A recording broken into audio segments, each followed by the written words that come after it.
So, hello everyone. Can everyone hear me? Yeah, great. Okay, it's an honor for me to be here.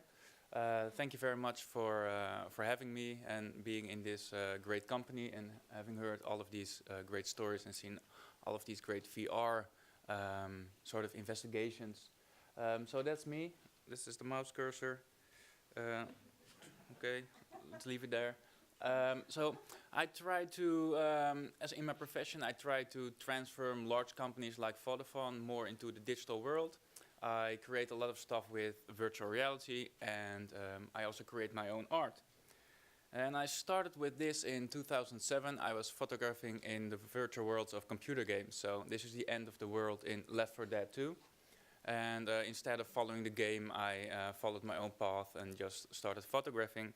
And went fairly well because this took me all over the world, from South Korea to recently Centre Pompidou. In the beginning, everyone was thinking, what is he doing? And now sort of people slowly start to get what I was intended to do. I just saw it as another world where I could take my photographs in. So there you go for melting worlds.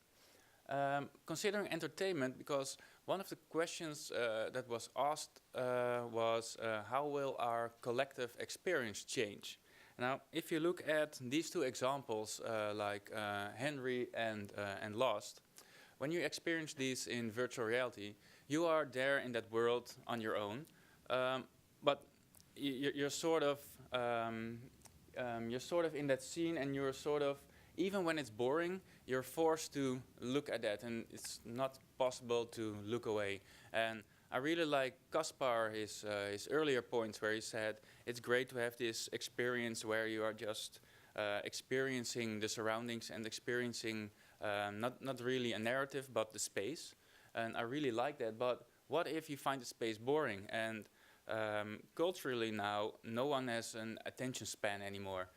Well, you guys still have it a little bit because not everyone is on the phone, but a lot of people are on laptops. You know, when you find something boring, you just switch. So what can you do? These guys from Real VR, they're doing quite amazing stuff, I think.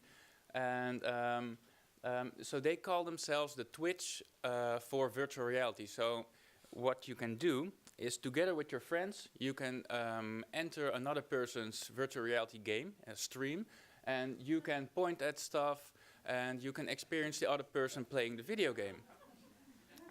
But you can also imagine this kind of framework, this kind of technology for maybe documentary stuff, so that you are there together with your friends and discuss stuff and maybe point at different things. And so for me, it's about the framework, which might be interesting for you guys as well. And this is what we are building ourselves with virtual reality. So we set up 4 cameras next to an actual soccer match, and we record the entire match, and we can transform the match live into a virtual reality simulation. When we do it live, it still has some errors, like 10% error margin, so not everything goes well. But the teams in the Netherlands, they train with these soccer simulations.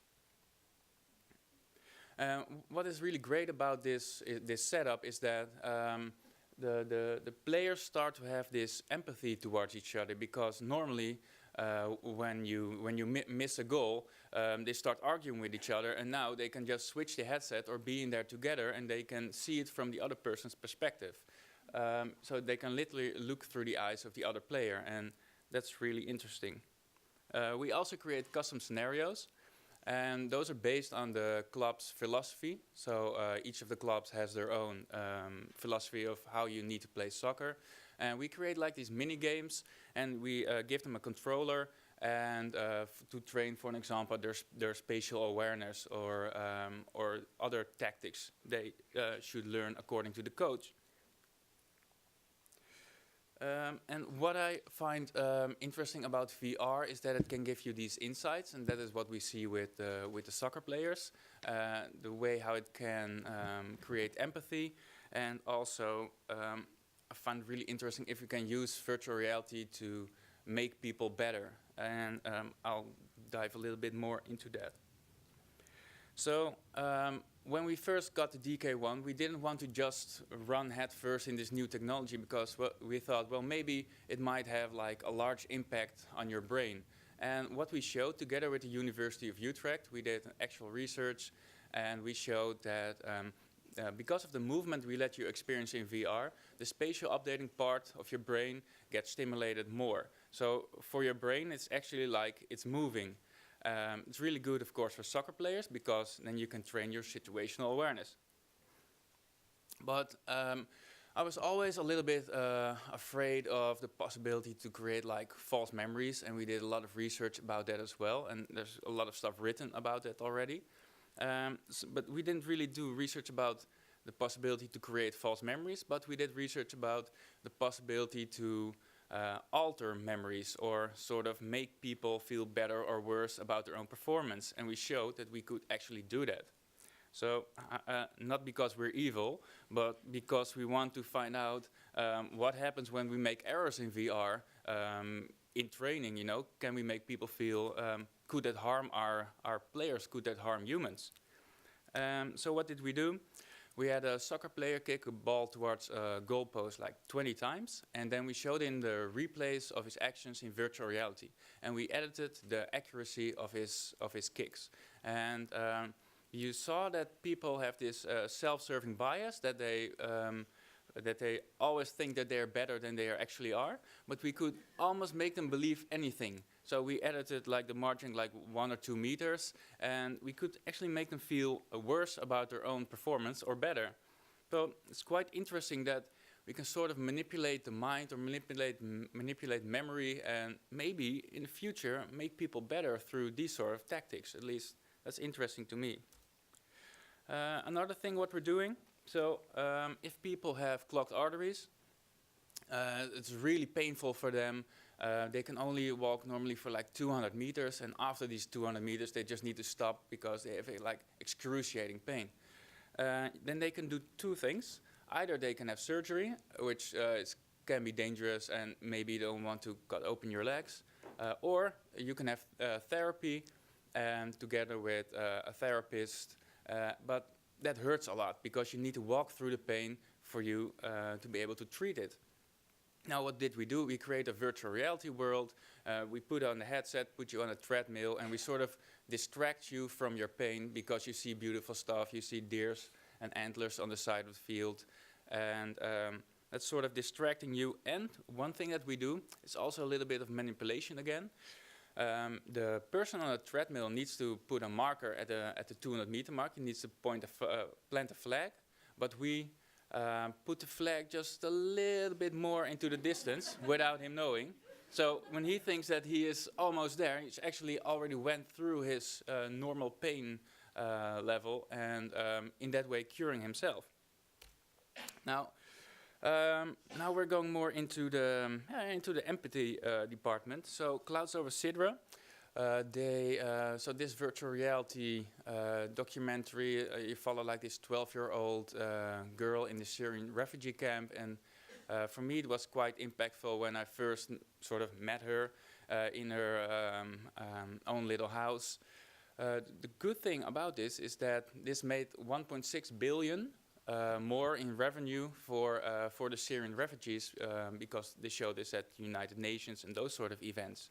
And of course you can't totally say that the 1.6 billion extra that they made through the VR thing, but it quite probably helped. And you have a lot of photographs as well where you see people at the United Nations in their fancy suits, like other people said, maybe also some billionaires, and they can experience this. So that's pretty cool. Some other thing which is interesting is that as a light-skinned person, if you change your avatar in VR into a dark-skinned person, actual research by I think Stanford, out of my top of my head, you can sort of turn down the unconscious racial bias for like a week that people have. So it's quite interesting that we can do that with virtual reality. So maybe give people new insights and show them how it is like on the other side, and generate some empathy. So now the possible bad side. So what if Clouds Over Sidra was a little bit more intense? And what if maybe it was too harsh and that I went into that experience and sort of create my own tragic memory because I was in a bad moment, I was in a bad place in my life, maybe a bit depressed, and then I enter this Syrian refugee camp, and I get my own traumatic experience. Or the experiment with dark-skinned avatar, it also went wrong one time when they let also Stanford experiment. When they let a person walk into in the shoes of a dark-skinned person, it actually activated the racial bias. So it sort of looks like that we don't really know yet what we're doing, and we don't really know yet what kind of effects the stuff we let you experience have, at least to me. Or this recent experiment when they put 5-year-olds in a Sesame Street simulator, like the kids, a week later, half of them had a memory of actually meeting Grover. So that shows how impactful this can be. And this is research been done by Stanford and the Virtual Human Interaction Lab, and really look into their research. Or this one, if you see your own face on an avatar running, you will exercise yourself an hour more that week. So that also manipulates you in performing better. Or what if you make your avatar fatter or skinnier? You know, that all of those things, that they affect you as a human being. And what happens if we do those sort of things in games or in interactive documentaries? Now, do we know what kind of effects these things have? So that's what I was saying. Are we aware of the impact of the stuff that we are creating? And then, so what I'm proposing or asking you guys to continuously do research and constantly see what kind of impact the stuff we create has on the human beings, and also try to share this knowledge and maybe like make one gathering place where everyone can go to and see, these are the new findings, these are the best practices. And so maybe also create like shareable stories, maybe more in sound bites and in bullet points instead of research papers which are 30 pages long and that no one will actually read. And maybe like MIT, and I heard that Frontline was also looking into the ethical part of the interactive documentary. So maybe Frontline and MIT and Stanford and Oculus, you know, can all get together and create like one platform where learnings are gathered and where ethical questions are being asked and answered. And that's it. Thank you so much. That was great, Robert.